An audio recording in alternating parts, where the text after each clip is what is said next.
تو خبر ملتی ہے کبھی لکھنؤ سے کہ ایک بیٹا اپنی ماں کی ہتیا کر اور مرڈر کر دے رہا ہے صاحب، اور اس کی میت، اس کی لاش کو ڈپ فریزر میں رکھ دے رہا ہے، اور جب چند دنوں کے بعد وہ لاش سڑتی ہے تو پھر پڑوس کے لوگ پولیس کو خبر کرتے ہیں، تو پھر پتا چلتا ہے کہ فری فائر سے اور پب جی کھیلنے سے ماں نے روکا تو ماں کا مرڈر ہو گیا ہے۔ کیسا ماحول ہم نے بتا دیا۔ ہم نے اپنے بچوں کو ریئل لائف نہیں پرووائڈ کیا بلکہ ورچوئل لائف دیا۔ یہ PUBG, free fire, virtual sources of virtual life, not real life.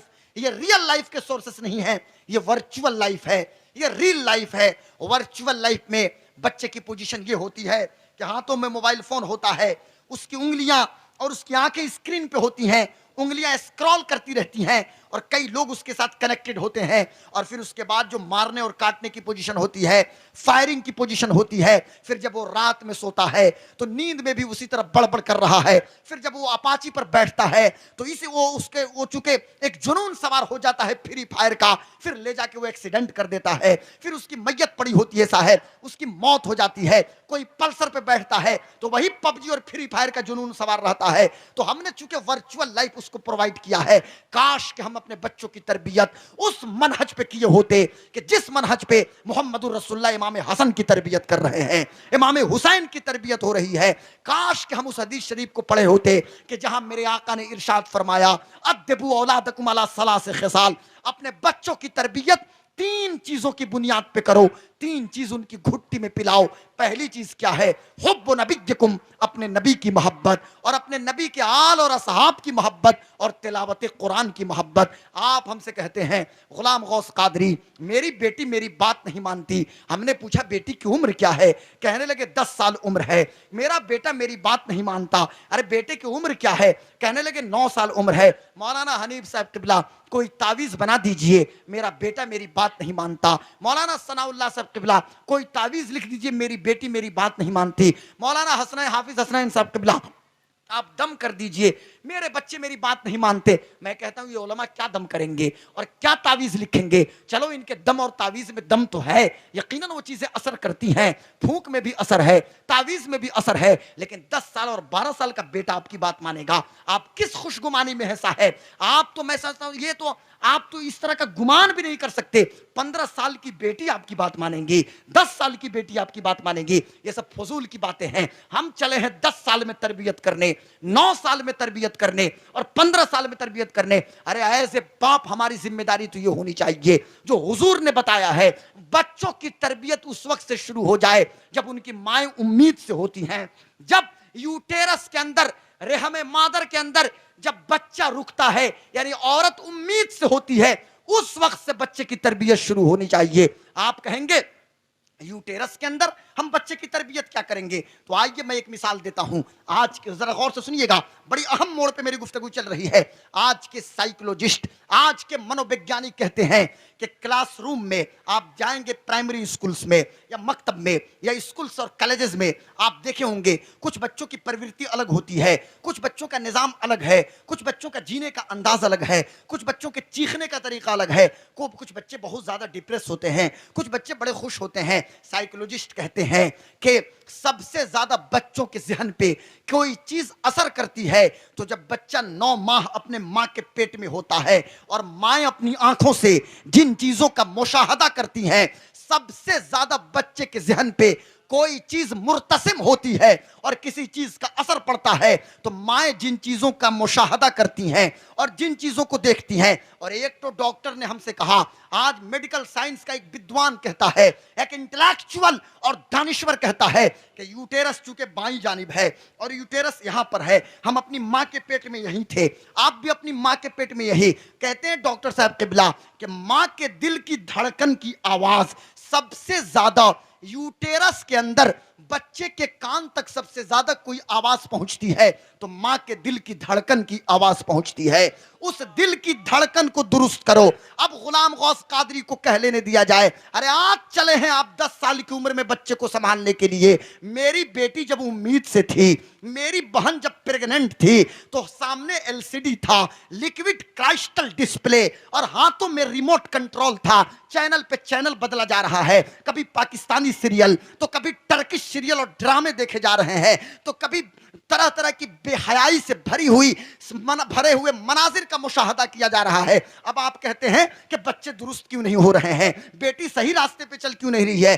کاش کہ اس دل کی دھڑکن کو درست کر لیتے. آج اگر بچوں کو سنبھالنا ہے تو ماں کے دل کی دھڑکن کو درست کیجئے. دل کی دھڑکن میں نبی کی نعت ہوگی, دل کی دھڑکن میں نبی پہ درود ہوگا, دل کی دھڑکن میں نبی کا عشق ہوگا, دل کی دھڑکن میں نبی کی محبت ہوگی. تو میں مانتا ہوں کہ اس وقت کوئی بلال تو نہیں پیدا ہو سکتا, لیکن غلام بلال تو ضرور پیدا ہو سکتے ہیں. میں مانتا ہوں کہ کوئی ویسے قرنی تو نہیں پیدا ہو سکتا, لیکن غلام ویسے قرنی تو ضرور پیدا ہو سکتے ہیں.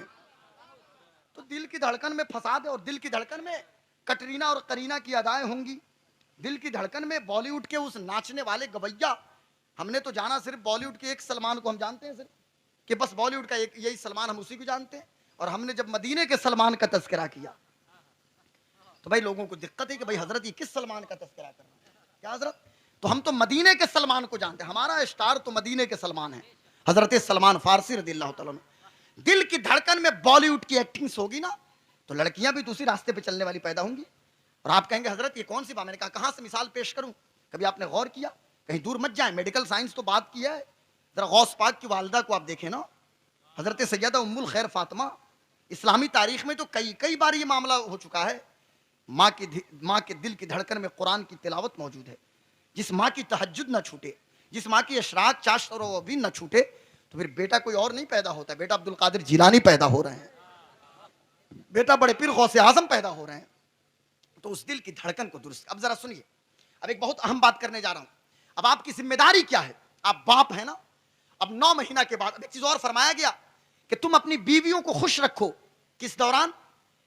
یہ حمل کے دوران میں, اس مدت میں.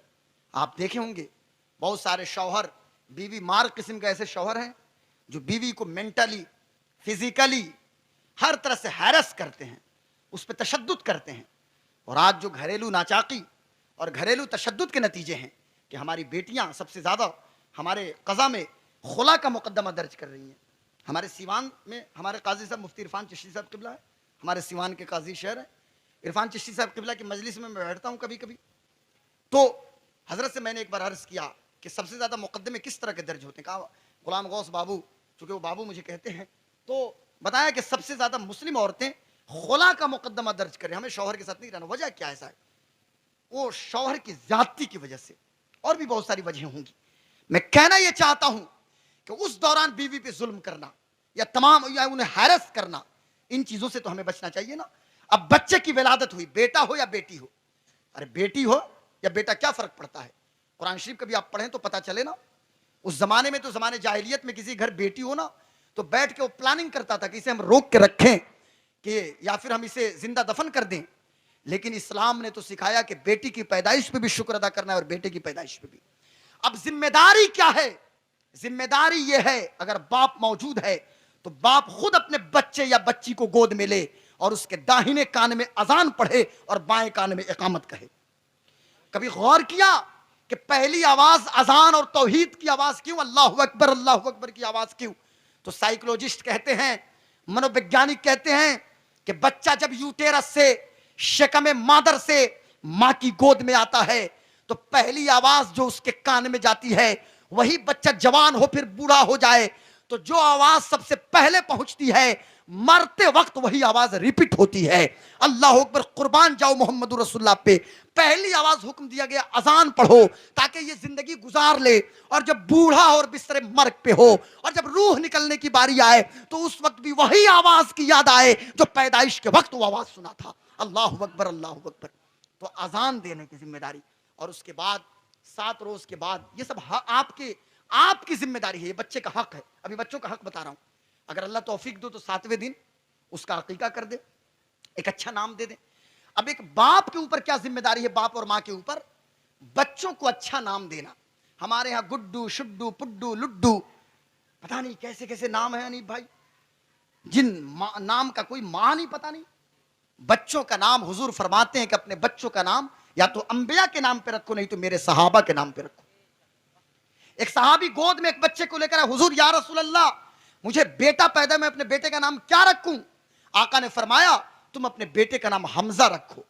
حمزہ میرے چچا کا نام ہے. میرے گھر میں کتنے حمزہ ہیں اس گاؤں میں؟ حمزہ، ابو بکر، عمر تو ہیں ماشاءاللہ، عثمان، علی، طلحہ، زبیر، سعد، سعید، مجھے بتائیں آپ، حسان، انس، سلمان، خالد.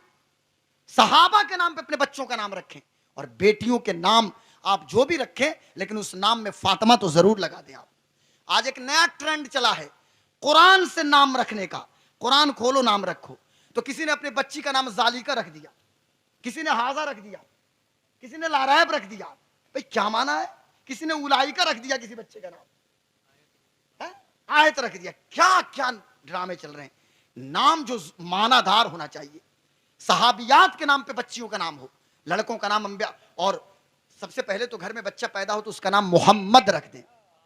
محمد, اس کا عرف جو بھی, عرف ابو بکر ہو, عرف عمر ہو, عرف غلام غوث ہو, عرف جو بھی ہو, لیکن پہلے محمد رکھ دیں. یہ نام تو حضور کا نام ہے نا, یہ آپ کی ذمہ. اب ذرا سنیے ایک بات, پھر ہم آتے ہیں اب بچوں کے حق کے اوپر. یہ تو بچوں کا حق ہے, باپ کی ذمہ داری ہے. اب یہ بچہ بڑا ہو رہا ہے, اب تربیت وہیں سے شروع ہے. آپ کہیں گے اور بڑا ہو جا بھی تو چھوٹا ہے, کیا جانتا ہے. لیکن کبھی غور کیا, ہم کہیں نہیں جائیں گے, چونکہ ہمارے لیے مین سورس حضور کی زندگی ہے. ہم امام الانبیاء سید الانبیاء محمد رسول اللہ کو دیکھیں. ہم چلتے ہیں کاشان نبوت میں, کہیں دور مت جائیں. ہم نے تو بخاری شریف کے اندر دیکھا کہ کاشان نبوی ہے اور کوئی اور نہیں بلکہ حضرت فاطمہ کے بڑے بیٹے حضرت امام حسن ہیں. کون امام حسن؟ اللہ اکبر, کہ جن کے بارے میں حضور نے فرمایا تھا کہ میرا یہ بیٹا مسلمانوں کے دو گروہ میں صلح کرائے گا. میرا بیٹا جنتی جوانوں کا سردار ہے, یہ میرا نواسا ہے. اور حضرت امام حسن کو میرے آقا سونگھا کرتے تھے, کہتے تھے کہ یہ دنیا میں میرے پھول ہیں حسن اور حسین. میرے پیارے آقا صلی اللہ علیہ وسلم کیا دیکھتے ہیں کہ امام حسن اس وقت چونکہ گھٹنوں کے بل چلتے تھے. ارے بچے ایسے نہیں چلتے ہیں, اکڑو چلتے ہیں, گھٹنوں کے بل چل رہے ہیں, اور کھجور کا ڈھیر ہے. کہیں سے کھجور جو صدقے کی کھجوریں تھیں, یعنی صدقہ کی کھجوریں جو مسجد نبوی میں اس کا ڈھیر لگا ہوا تھا. یہ کیا حجرے عائشہ سے امام حسن نکلتے ہیں. صحابہ کی میٹنگ چل رہی ہے, صحابہ کا مجمع ہے, اور حضور صحابہ سے گفتگو کر رہے ہیں. لیکن اللہ اکبر, حضور صحابہ سے خطاب کر رہے ہیں لیکن توجہ امام حسن کی طرف ہے. حسن کا بھی مشاہدہ کر رہے ہیں, حسن کو بھی دیکھ رہے ہیں. امام حسن کی عمر کوئی 6 سال اور 16 سال کی نہیں ہے, امام حسن کی عمر صرف 6 مہینہ کی ہے. بخاری شریف کے اندر آتا ہے کہ امام حسن ادھر تشریف لے گئے اور صدقہ کی کھجور سے ایک کھجور اٹھایا. اور بچوں کی فطرت ہے کہ بچے کوئی بھی چیز اٹھاتے ہیں تو اپنے منہ میں ڈالتے ہیں. امام حسن نے اس کھانے والی چیز کو یعنی کھجور کو اٹھا کے منہ میں ڈالا. بس ڈالنے کی دیر تھی کہ رسول پاک اٹھے ہیں اور حضور دوڑ کے گئے ہیں اور اپنے بیٹے اپنے نواسے امام حسن کو گود میں لیا ہے اور منہ میں انگلی ڈالا ہے اور صدقہ کی کھجور کو باہر نکالا ہے. اور میرے آقا فرماتے ہیں کخ کخ یا حسن, اے حسن تھوک دو, یہ صدقہ کی کھجوریں ہیں جو نبی اور نبی کے گھر والوں پہ حرام ہے. اللہ اکبر, اللہ اکبر. یہ کب تربیت ہو رہی ہے؟ یہ 6 ماہ کے امام حسن ہیں تب تربیت ہو رہی. آپ کہیں گے بچے ہیں, ہمارے یہاں کے بچے ہیں, لیکن میں آپ کو کچھ اصول بتا رہا ہوں بچوں کی تربیت کیسے کرنی ہے. بچے باپ کے کہنے کو نہیں سنتے, بچے باپ کے عادات و اطوار کو کاپی کرتے ہیں. ہم دن بھر مصروف ہیں, گھر آئے تو گھر میں بھی بیٹھ کے ہم نے بھی جو کچھ دیکھنا ہے واٹس ایپ, فیس بک, انسٹا, ٹویٹر, لائن, ہائیک یا جو کچھ بھی ہے اس پہ ہم موجود ہیں. تو ادھر ہماری بیوی بھی وہ بھی بیٹھ کے ایسے اس کے پاس بھی اتنا بڑا یہ ہے آئی فون ہے یا کیا بولتے ہیں اسمارٹ فون. اب بچے کو بھی چاہیے, وہ بھی دیکھ رہا ہے. کاش کہ ہم گھر آتے اور اپنے بیٹے کو 2 سال کا میرا بیٹا ہو یا 1.5 سال کا, بیٹے نے ابھی بولنا شروع کیا ہے, 2 سال کا بچہ بابا کی داڑھیوں سے کھیل رہا ہے بیٹا. 3 سال کی بیٹی میرے بغل میں ہے اور گود میں بچے ہوتے اور ہم حضور کا ذکر کرنا شروع کر دیتے. گھر کا ماحول ایسا, ہم کہتے لا الہ الا اللہ محمد رسول اللہ, لا الہ الا اللہ محمد رسول اللہ. اب میرا بیٹا پوچھتا بابا یہ محمد رسول اللہ ہیں کون؟ اب بچے کو ہم کیسے موٹیویٹ کریں گے یہ میں بتاؤں. اور پب جی فری فائر کی بھی عادت چھوٹے گی, کارٹونز دیکھنے کی, یہ چھوٹو موٹو پتلو اور بالبیر اور کیا کیا, ان تمام چیزوں کی عادت چھوٹے گی. اس کا طریقہ یہ ہے کہ بچوں کو چونکہ میراکل پسند ہے, بچے کو ایسی چیزیں چاہیے کہ جس میں اٹریکٹ ہو بچے. اب یہ پتھر سے پانی نکلنا, سورج کا پھٹنا یا بالبیر کا اپنی انگوٹھی کے ذریعے شیروں کو بھگانا, یہ تمام کارٹونز بچے تو دیکھ لیے. اب بچوں کو بتانا ہے میرے بیٹا آپ کو پتا ہے کون ہے محمد مصطفیٰ صلی اللہ علیہ وسلم؟ میرے بیٹے آپ کو خبر ہونی چاہیے، یہ چاند دیکھیے، اب رات ہے، ہم بچے کو گود میں لیے ہیں، کہا بیٹا یہ چاند دیکھو، ہاں بابا یہ چاند ہے۔ آپ کو پتا ہے چاند بھی دو ٹکڑا ہوا ہے۔ اب چھوٹے چھوٹے بچے کہیں گے کیسے دو ٹکڑا ہوا؟ تو ہمارے پیارے آقا نے انگلی سے اشارہ کیا تو چاند دو ٹکڑا ہو گیا۔ اب بچہ حضور کے قریب ہوگا، چونکہ حضور کا معجزہ سن رہا ہے۔ اب بچے کو بتائیں گے بیٹے آپ کے یہ کھلونے ہیں، آپ کی یہ ٹوائز ہیں، لیکن ایک بچہ تھا جو آمنہ کا لال ہے، ایک شہزادہ ہے جو حلیمہ کے گود میں جس کی تربیت ہوئی ہے، اس بچے کی حالت یہ تھی کہ پالنے میں، مہد میں محمد رسول اللہ جھولتے رہتے تھے، اور حضور کی انگلی جدھر کو جاتی تھی چاند بھی ادھر کو جاتا تھا۔ اب بچے حضور کے قریب ہوں گے۔ اب ہم نے کہا بیٹے کو، میرے بیٹا یہ سورج دیکھتے ہیں نا، یہ سورج ڈوب گیا، اور ڈوبے ہوئے سورج کو واپس کوئی بلا سکتا ہے؟ بیٹا کہ بابا ہرگز نہیں، لیکن ہمارے آقا نے ڈوبے ہوئے سورج کو واپس بلایا۔ اب بیٹا اور قریب ہوگا سیرت مصطفیٰ سے، آقا کی بایوگرافی سے۔ اب ہم نے کہا سب سے اولا و اعلیٰ ہمارا نبی، سب سے بالا و والا ہمارا نبی۔ اب میری بٹیا پوچھتی ہے بابا یہ کون ہے مصطفیٰ؟ اب بچے کی تربیت کیسے ہونی چاہیے؟ یہ باپ ہیں تو سن لیجئے، اس بیٹی کو بتائیے کہ بیٹا آپ نے کبھی دیکھا ہے پتھر سے پانی نکلتے ہوئے تو دیکھا ہوگا، پر انگلیوں کی گھائیوں سے پانی نکلتے ہوئے کب آپ نے دیکھا؟ اب بیٹا پوچھے گا بابا کیا ایسا بھی ہوا ہے؟ ہاں ہاں، حدیبیہ کے میدان میں 1500 صحابہ تھے، پانی ختم تھا، اور حضور نے ایک پیالے میں اپنے دستے مبارک کو رکھا، انگلیوں سے پانی کا چشمہ جاری ہو گیا ہے۔ بچے قریب آئیں گے نا، ایسے بچے قریب آتے ہیں۔ تو بچوں کی تربیت کیسے کرنا ہے؟